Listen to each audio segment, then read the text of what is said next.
Hello everyone, আমি তনুশ্রী। যাদের আমার মতন চুল পড়ার সমস্যা তারা ঘরোয়া টিপস ফলো করো। কিচ্ছু না, কোনো পয়সা করে কিচ্ছু লাগবে না। আমি দেখাচ্ছি আমি কি ইউজ করি চুলের জন্য। সিম্পল। এই যে পেঁয়াজ সবসময় আমাদের ঘরে থাকে রান্নার জন্য, এই পেঁয়াজ। আর এই যে মেথি, এনাফ চুলের জন্য। কোনো টাকা করে সেরকম খরচ করতে হবে না।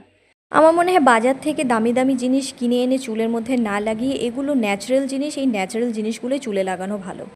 আমি এই চাই প্যানটাকে বসিয়ে দিচ্ছি। এবার এই পেঁয়াজটাকে কেটে এটার সাথে মিশিয়ে দেবো। আমি পেঁয়াজটাকে কেটে নিয়েছি, এটার মধ্যে এখন তেল দেবো। আমি সর্ষের তেল ইউজ করি, আমি গায়েও সর্ষের তেল মাখি আর চুলেও আমি সর্ষের তেল মাখি। আপনারা চাইলে নারকেল তেল ইউজ করতে পারেন যাদের সর্ষের তেল পছন্দ না।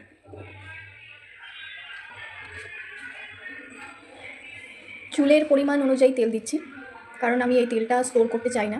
আমি ফ্রেশ তেল লাগাই, যতবারই আমি মাথায় তেল লাগাই আমি ফ্রেশই লাগাই। এবার চুল যতটা সেই অনুযায়ী তেল নিলাম। এবার আমি এই পেঁয়াজগুলো দিয়ে দিচ্ছি।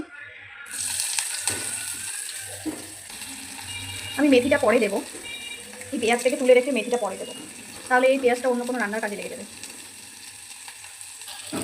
বাদামি মতন ভাজা হলে আমরা এটা নামিয়ে দেবো।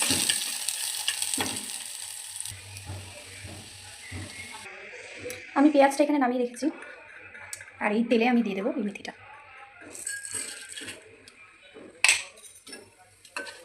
এটাও একটু বাদামি বাদামি হয়ে আসবে, তখন নামিয়ে দেবো।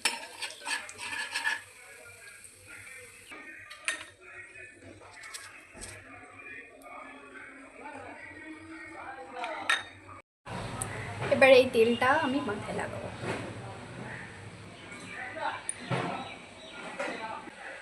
আমার ভীষণ চুল উঠে গেছে। মাথায় তেল লাগানোর পর আধা ঘন্টা রেখে আমি শ্যাম্পু করে নেব। এই তেল সপ্তাহে 2-3 দিন লাগালে পরে চুল পড়াও বন্ধ হবে, নতুন চুলও গজাবে। ভিডিওটি ভালো লাগে অবশ্যই চ্যানেলটি সাবস্ক্রাইব করবেন।